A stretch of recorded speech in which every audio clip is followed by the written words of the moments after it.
Union, 1st District, Representative Paulo P. Ortega V.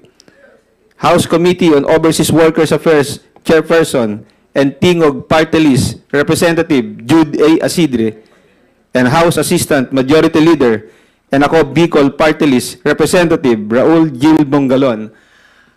Before we open the floor for media questions, we invite our guests to share their opening remarks. Anybody, sir? Okay. Let us recognize Krisa Janelle Subing-Subing from Enquirer for today's first question. Hello, good morning po, Kongs. So kahapon na nga po na-aresto na nga po si former PRRD, and ang sunod naman po nating waiting game ay yung ICC trial itself.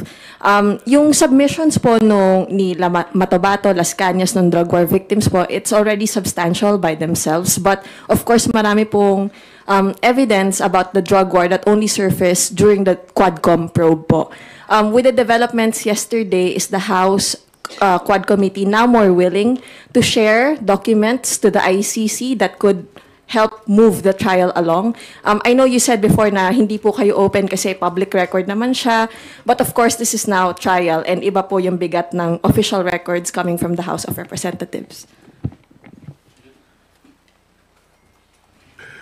Well, first of all, we would like to defer to the position of the chairpersons of the committee in how to proceed, especially with the release of the official records. But nonetheless, as what have been mentioned by the other branches of government, the Supreme Court in affirming the continuing obligations of our government with regards to matters or issues that have been presented and submitted before 2018 or 2018, no?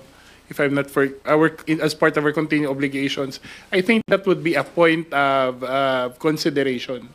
Kung ano man ang gagawin ng komite, I think it will be consistent with our continuing obligations under the ICC, despite our withdrawal in 2019.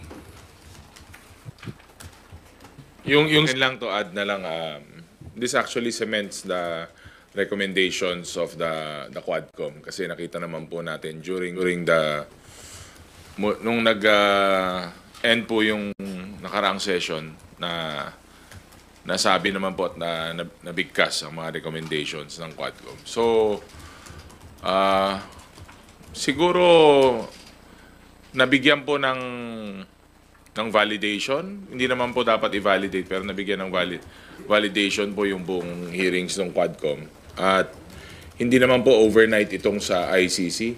Halos 7 taon po ang tinagal po nito at 7 taon din po na pinag-aralan itong kaso na to. But again, on the side of the Quadcom, sabi ko nga po, parang na bigyan lalo ng importansya yung mga nagawa na hearings ng Quadcom.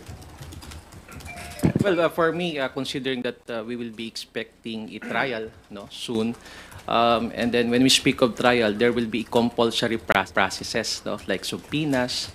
So if the ICC, International Criminal Court, will issue a subpoena, probably the Philippine government or the committee will exercise its discretion whether or not to cooperate, with or comply with the issuance of this subpoena. But then again, probably the discussions, the deliberations, and the testimonies uttered before the Quadcom hearings probably would enlighten the judges of the International Criminal Court, well, probably to have more evidence for the trial against the former president. So I guess if a compulsory process, for instance, a subpoena will be issued, most likely the committee will follow with that subpoena.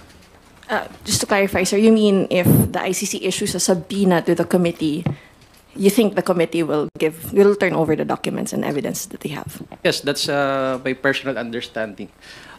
Even the Philippines is no longer a party because of the withdrawal, the ICC has already acquired jurisdiction over this case. And as mentioned, the testimonies of the witnesses who appeared before this committee investigations are publicly available.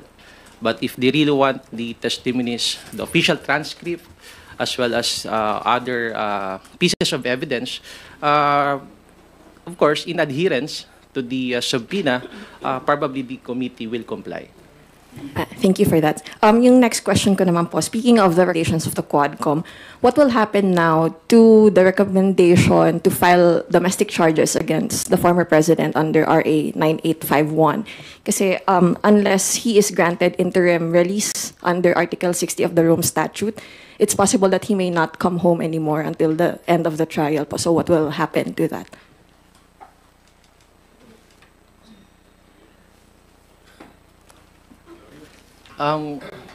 You're asking if the Philippine government will still file Yeah, under file, our current yeah. statute. I guess it's up to the administration or the present government. No? But considering that the ICC has already acquired jurisdiction over this case, and we have to emphasize that the crime filed or the charges filed against the former president is crimes against humanity, a crime that the ICC has jurisdiction. And if the ICC felt that there's no genuine prosecution of these particular allegations or these crimes, then definitely the ICC will come in. So, in other words, ito po ay protection doon sa mga bansa na kung talagang hindi nakakakuha ng hustisya, no, yung mga biktima or yung pamilya ng mga biktima, the ICC will come in, no? And there are specific charges where ICC can only take jurisdiction. And one of the crimes is crimes against humanity. And the other crimes are crimes of aggression, genocide, and war crimes. So these are specific crimes wherein the ICC can come in. Even the Philippines has already withdrawn in the Rome Statute. The fact remains that the case was filed prior to its withdrawal. In other words, the ICC has already acquired jurisdiction, and that is why the case prospered. Last na po, kaninang umaga, the OVP confirmed that VP Sara has flown to the Netherlands na po to follow former President Duterte. For Attorney Bongalon, how will this affect the impeachment process po? Well, the first thing that comes on my mind, probably, nawala na po ng isang defense lawyer, si VP Sara, right? Kasi, di ba, nung pumutok yung issue about the impeachment, isa sa mga nag-signify that will stand as legal counsel will be former President Rodrigo Roa Duterte. So, with the arrest, and then they are now en route to The Hague, Netherlands, isa yan siguro sa mga epekto or implikasyon na mawawala ng isang defense counsel. Ito pong si VP Sara Duterte. Thank you, Chris Sinel. Let's now turn to Tina Panganiban Perez from GMA7. At least sa akin hindi po. Sir, baliktad naman yung tanong ko. What if may makuhang bagong evidence yung ICC on EJK? Gagamitin po ba yun ng prosecution in the impeachment trial? Pwede nating hingin yon? Well, we can consider that because, again, any and all evidence that will, of course, make our case more strong or stronger definitely can be used against the impeachment complaint. But probably, if we can remember that the articles of impeachment was already filed before the Senate, and it's voluminous, and all the pieces of evidence were already attached to there. But of course, if there are other testimonial evidence, other witnesses who are willing to testify before the Senate sitting as an impeachment trial court, definitely we can consider that. But as of this moment, we have to study and we have to discuss it along with all other prosecution, the public as well as the private prosecutors. Sir, pag may pag ongoing na yung impeachment trial, kailangan po bang magpaalam ni VP Sara kung meron siyang trips abroad, whether personal or official? Well, for me, I cannot answer that as of this moment because, when the impeachment trial, the trial per se has already started, trips by the respondent should be requested, I think, before the court. Because in ordinary litigation practice, if yung akusado ay gusto mag-travel abroad, kailangan po mag-seek ng permission sa husgado or sa judge. So again, that question would be best if we could ask the Senate once the trial start by, I don't know when. Opo, sir. Sir, on the tasking naman, sabi po kasi ni Kong Chua, may mga assignments na po kayo ng articles. Ano po yung assignment po ninyo, sir? Kong Jill. Well, I was tasked to handle Article 2 of the Articles of Impeachment plus Article 3. And we are given the free will to join other articles, but I guess these two articles are already, enough for me to handle because we are considering that we will be discussing confidential funds of the OBP as well as the Department of Education. And Article 3 is with respect to the bribery among the officials of the DepEd. So these are the matters that were discussed thoroughly in the investigations of the Committee on Good Government. So with these two articles, for me, sapat na para sa akin, no, i-handle at pag-aralan.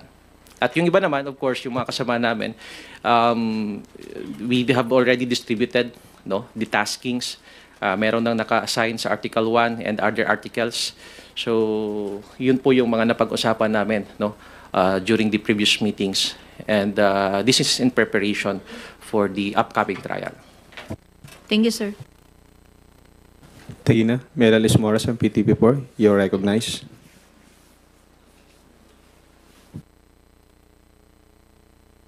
Hi, good morning, Kongs.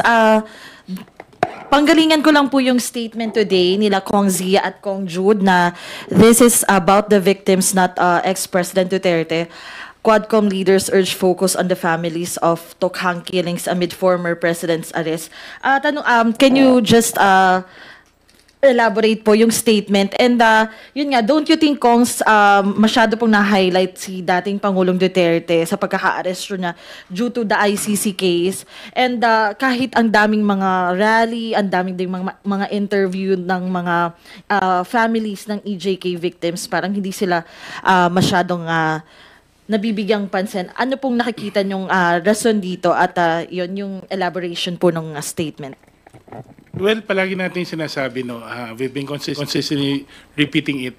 Itong nangyari kahapon, ang pag-aresto kay dating Pangulong Duterte ay hindi ho, itong pangyayaring ito hindi ho dahil kay, sana ito natin yung pansin natin, hindi kay Presidente Duterte, kung dun sa mga biktima ng AJK, napakarami po nila. Nung nagsimula po yung trial, nung nagsimula po yung Quadcom hearings, no, nagkaroon ako ng pagkakataong makausap ang marami sa kanila. And many of them are children. You have Kian De Los Santos, hindi ako nagkakamali, was only 17 years old, grade 11, taga Caloocan. Meron si Carlo Angelo Ernais, valedictorian nung high school, 19 years old, nag-aaral sa UP.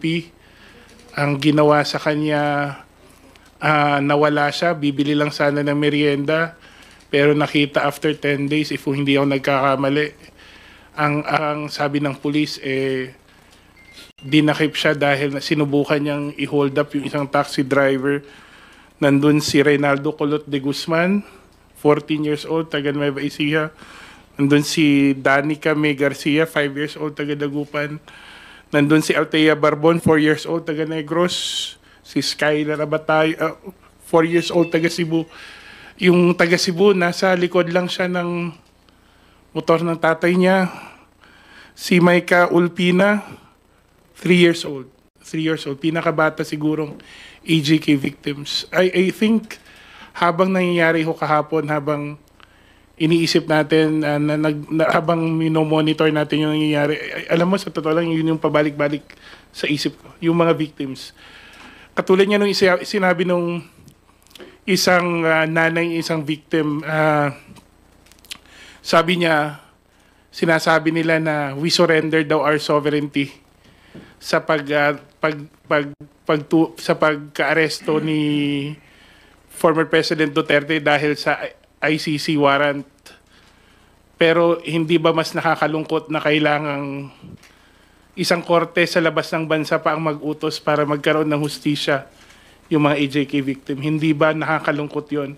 Kaya nga, iniiwasan ko yung word na Thanksgiving o celebration Kasi sa totoo lang itong mga panahon na to, dapat simulan natin yung paghihilom, lalong-lalo na sa AJK victims. I think we owe it to them to make sure na simulan na yung healing, but that healing will come only through one thing, through justice.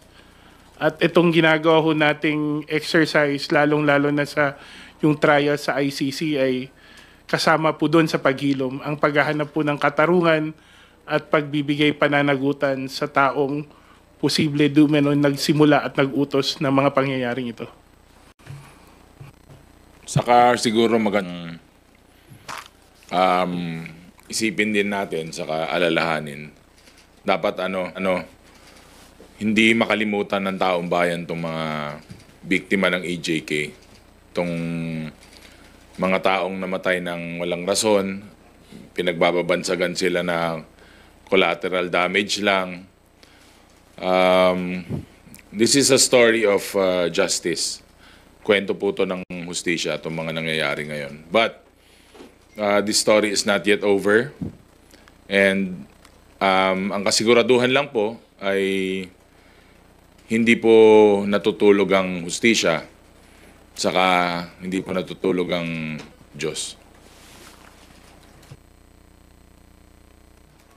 And I think si Attorney Bongalan can also answer this, and also other congressman pwede rin po. Sabi kasi ni Attorney Panelo, illegal yung pagkakadetain kay former President Duterte. Di ba kahapon ang tagal din bago po siya naibiyahe? Kasi wala naman daw warrant from any Philippine court, at yung authority ng ICC should not be recognized dahil nga hindi na tayo member. Any thoughts po? Okay. So, well, on that aspect, again, we have to remember that the effectivity of the withdrawal of the Philippine government under the Rome Statute took effect last March of 2019. But the case was filed prior to its withdrawal. In other words, the International Criminal Court has already acquired jurisdiction over it. The investigation has already started. And the issuance of the warrant is legal and valid pursuant to the international rules. So having said that, the issuance of the warrant was of course issued, and it was coordinated with the Interpol, of which wherein the Philippine government is a party. And being a party, we have the obligation and we are duty-bound to have this warrant of arrest be implemented. And that is why the warrant, as issued hours before the arrival of former President Duterte in the Philippines, in other words, natanggap na po ng gobyerno yung tinatawag na warrant of arrest. And wala tayong magagawa but to implement and effect the warrant. So yung sinasabi naman na illegal arrest or detention, I would like to inform Attorney Panelo of the provisions under the Rules of Court, which states that, basahin natin. Sinasabi is that when making an arrest by virtue of a warrant, the arresting officer must inform the person to be arrested of the cause of the arrest and the fact that a warrant has been issued. Ibig sabihin, the officer is not required to have the warrant in their possession at the time of the arrest. And sinasabi pa po dito, and if the person arrested requests to see the warrant, it must be shown to them as soon as practicable. These rules or particular rule under the rules of court was, of course, upheld and reiterated in a jurisprudence case decided by the Supreme Court, wherein the Supreme Court emphasized that the constitutional requirement to inform the person of the reason for the arrest and the exercise and existence of a warrant must be observed. However, the physical presentation of the warrant can be deferred if circumstances make it impractical at the time of the arrest. We have to be clear on this. A warrant has already been issued. The warrant is digital. It was sent online. So, as to the existence of a warrant, the warrant is existing. It was coursed through to the proper channels. It was informed. The government was properly informed. So, by being a member of the International Criminal Police Organization or the Interpol, we are duty-bound to implement and effect the warrant. If I may add, no, I think the jurisdiction of the ICC, despite our withdrawal from the Rome Statute, has been affirmed already by the Supreme Court, especially in the ruling in Pangilinan versus Cayetano. No? Sinabi na despite our withdrawal, our obligations remain, especially for cases that has been initiated before the withdrawal took effect in 2019. And that includes this, the cases filed at the ICC against the former president. I think what many are doing, especially on the Duterte camp, no, are trying to confuse the people with all these technicalities.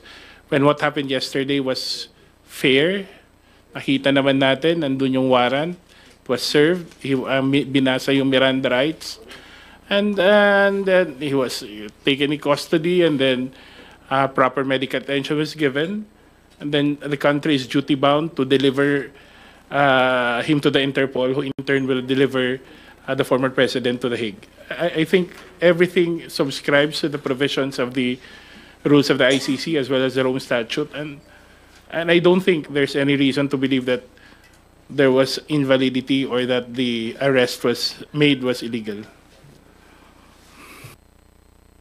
Nagpapapansin lang.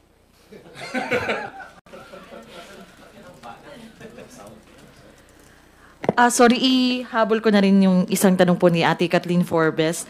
Sabi ni SP Cheese, dun sa kanyang statement about this issue, I also call on those running in the midterm elections to refrain from using this issue to fan the flames of partisanship in order to further their candidacies, as this is a serious issue that involves lives and should not be trifled with for petty personal or political gain. Do you share the same call po? For once, no, I would agree with the Senate President. Hindi po ito usapin ng tungkol sa kay President Duterte, hindi ito usapin ng kampo ng mga Duterte versus kanino. Ito po yung usapin ng krimen na nagawa, di ba? Extrajudicial killings will always be illegal. It will always be against the law. Hindi naman pwedeng ang fight against drug, kailangan na mamili kung it cannot be a choice between justice and mercy. We have to apply the rule of law. And in this case, we cannot allow personalities to define the narrative, whether it's pro or against. Dapat, kaya ako paulit-ulit, dapat ang attention natin nandun sa mga biktima. Sila po dapat ang binibigyan natin ng pansin. Kung sino man ang kailangang managot sa pagpatay sa mga taong ito, sa mga biktima ng AJK, kailangan managot ano man ang naging posisyon niya sa gobyerno natin. Susundan ko yung sinabi ni Kong Jude, no? Nag-agree talaga tayo dyan. Kasi nga, nung ito ay mga kasong nahain, wala pa po kami lahat dito sa 19th Congress. Nasa kanya-kanyang mga buhay pa kami noon. Ako, konsehal, si Kong Jude, nandito pero not as a congressman. Si Jill, has been working in the province and practicing law. So, wala talagang, yung decision na to, sabi ko nga, 7 years. Wala pa kami lahat dito. So, talagang, parang kailangan nilang tignan maigi. Mahirap kasi pag, pag gusto mo, pabor lahat sa'yo. Hindi pwedeng pabor lahat sa'yo. Dapat accountable ka for your actions. Hindi naman pwedeng maghari-harian ka na lang habang buhay. Kasi sabi ko nga, hindi natutulog ang hustisya. Bilog ang bola. Yes, I